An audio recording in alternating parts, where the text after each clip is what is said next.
Apapun yang Anda katakan, dia akan berbicara berdasarkan frame-nya. Ya, jangan harapkan. Jadi ketika Anda menyampaikan sesuatu pesan itu jangan dikira dia berpikir sesuai dengan pikiran Anda, sesuai dengan maksud Anda. Belum tentu. Dia akan berpikir, akan merespon nanti kemudian ya, berupa ucapan, ya, perilaku tindakan itu sesuai dengan map-nya sendiri tadi, sesuai dengan frame-nya sendiri, sesuai dengan pengalaman sendiri itu. Dia akan artikulasikan apa yang Anda sampaikan seperti itu.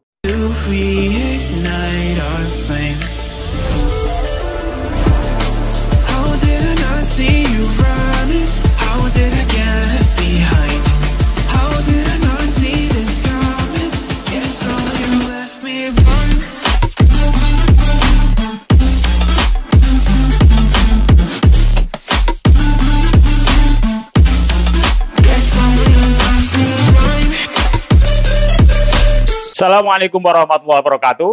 Hai guys, ketemu lagi dengan saya, trainer Amir Faisal. Jika Anda ingin tahu kurikulum PT saya, atau ingin mendownload buku-buku bestseller saya di Gramedia, silahkan cari di bio saya di bawah ini. Di sana sudah tersedia semua link-linknya. Oke, kali ini kita akan mengambil topik tentang komunikasi, yaitu trik-trik waking hypnosis practice. Sekali lagi, trik-trik waking hypnosis practice. Tapi bagi Anda yang belum subscribe, tolong like dan subscribe dulu, supaya nanti kalau ada topik-topik baru yang lebih menarik, Anda akan dapat pemberitahuan dari saya. Jadi waking hypnosis adalah sebuah teknik hipnosis yang memungkinkan seseorang masuk ke dalam trance, meskipun dia dalam keadaan jaga, dalam sadar, ya, tidak dalam keadaan tidur. Ya, jadi tujuan dari waking hypnosis ini adalah digunakan untuk komunikasi, mensugesti lawan bicara, ya. Kemudian yang kedua, mempersuasi klien, ya, ketika sedang menjual, kemudian negosiasi, gitu ya. Kemudian yang ketiga adalah public speaking. Yang keempat bisa untuk mengajar, ya, supaya para pembelajar itu fokus. Ya, ini bisa juga untuk memikat lawan jenis, guys. Bisa juga untuk pergaulan, gitu ya, menyenangkan istri, ya. Itu bisa juga dengan waking hypnosis. Kemudian yang berikutnya, yang keenam adalah untuk berkomunikasi, ya, dengan anak-anak, dengan keluarga dan sebagainya. Sebelum kita mempraktekkan, ya, trik-trik waking hypnosis ini ada beberapa prinsip waking hypnosis. Prinsip yang pertama adalah berupa presuposisi yang bunyinya semua orang tidak dapat tidak untuk tidak berkomunikasi, ya. Jadi tidaknya itu 3. Jadi tidak dapat tidak, ya, tidak mungkin artinya gitu, untuk tidak berkomunikasi.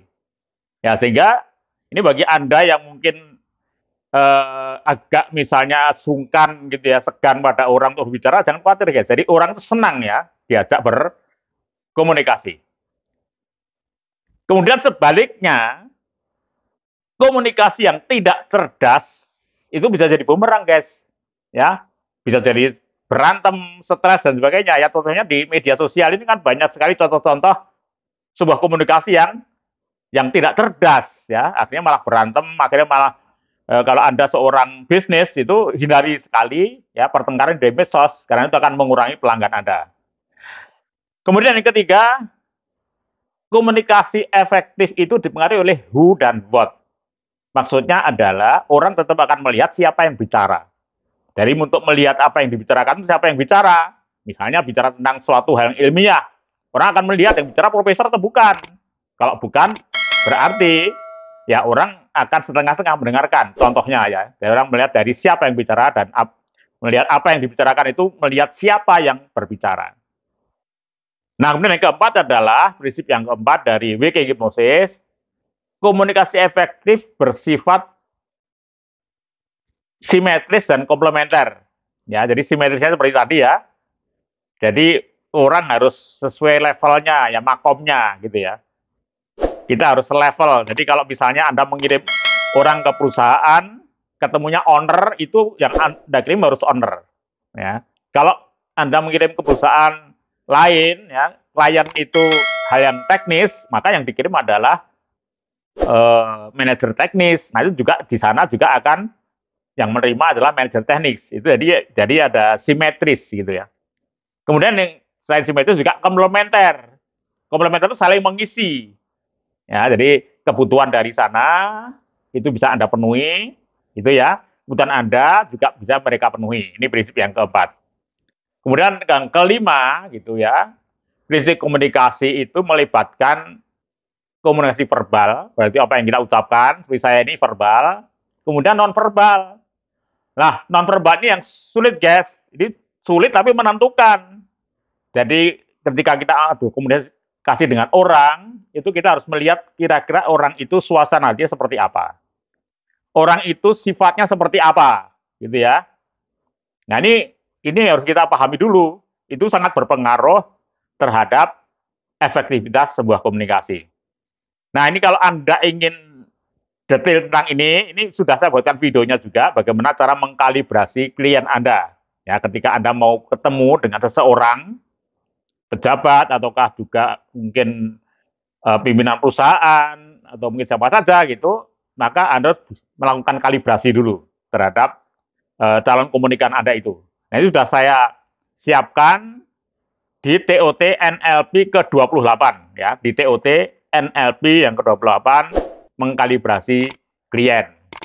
Oke, setelah kita paham prinsip-prinsip waking hipnosis dalam komunikasi, sekarang kita akan bahas bagaimana map pikiran, map itu peta pikiran dari klien. Ya, ini penting sekali Anda pahami ya, seperti dalam gambar ini. Nah, dalam gambar itu di sebelah kiri ketika Anda melihat layar itu adalah gambar otak Anda ya, gambar otak. Nah, di situ ada tulisannya. Jadi yang di tengah-tengah itu gagasan. Jadi artinya begini, gagasan seseorang gitu ya. Gagasan seseorang itu dipengaruhi dua hal. Frame-nya, frame-nya kebentuk seperti apa. Kemudian juga pengalaman masa lalunya. Contoh sederhana, frame itu misalnya Anda mau berkomunikasi dengan seorang yang lingkungan keluarganya adalah ASN misalnya. Maka berbeda dengan Anda bicara dengan orang yang lingkungannya itu adalah pengusaha. Itu beda. Anda bicara dengan orang yang intelektual gitu ya, dengan bicara dengan orang yang biasa-biasa. Itu beda. Itu harus Anda pahami. Itu namanya frame-nya. Kemudian yang kedua, pengalaman masa lalu ini begini. Contohnya gampangnya begini. Anda mau menawarkan sebuah produk misalnya gitu ya, dalam marketing, orang itu pernah kecewa dengan sebuah produk yang persis sama dengan yang Anda tawarkan. Nah, itu problem tersendiri, guys. Nah, maka kita harus melihat dua tadi. Frame-nya seperti apa, kemudian pengalaman masa lalu seperti apa. Oke ya? Nah, itu akan melahirkan gagasan yang membuat filter. Apapun yang Anda katakan, dia akan berbicara berdasarkan frame-nya. Ya, jangan harapkan. Jadi ketika Anda menyampaikan sesuatu pesan itu jangan dikira dia berpikir sesuai dengan pikiran Anda, sesuai dengan maksud Anda. Belum tentu. Dia akan berpikir, akan merespon nanti kemudian ya, berupa ucapan, ya, perilaku tindakan itu sesuai dengan map-nya sendiri tadi, sesuai dengan frame-nya sendiri, sesuai dengan pengalaman sendiri itu. Dia akan artikulasikan apa yang Anda sampaikan seperti itu.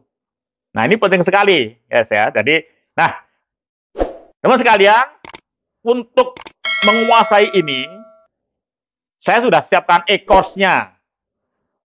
Jadi nanti dalam e-course nanti kita akan mensiasati bagaimana caranya kita memahami pertama misalnya pribadian klien, ya, sifat klien itu harus kita pahami. Gelagatnya seperti apa itu ada teknik-teknik tertentu gitu ya. Nah nanti itu akan ada e-course Waking Hypnosis di Gramedia Academy. Di sana juga Anda bisa belajar juga tidak hanya bagaimana mempersonalisasi ya, tadi cara memahami pribadi klien, cara mengenai suasana hatinya, cara menangkap map dia, itu ada teknik-teknik tertentu, itu nanti kita pelajari. Juga tidak hanya itu, nanti di e-course di Gramedia Academy Waking Hypnosis itu juga Anda juga belajar bagaimana meng-approach sampai closing penjualan. Kemudian juga kita ajari presentasi bisnis, negosiasi, mengajar, mentraining, public speaking, dan seterusnya. Dan murah sekali guys, hanya Rp200.000 mendapat 8 paket.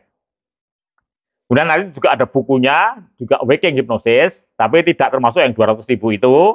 Nanti beli sendiri, bukunya cuma sekitar 50 ribuan. Sebab nanti hal yang mudah tidak kita course-kan, nanti bisa langsung dibaca di bukunya itu, buku pedomannya itu. Ya, silakan jika ada tertarik hubungi 0877 931 03435. Sekali lagi, tolong hubungi Gramedia Academy 0877 931 03435. Oke, sampai ketemu di Gramedia Academy. Sekian, Assalamualaikum warahmatullahi wabarakatuh.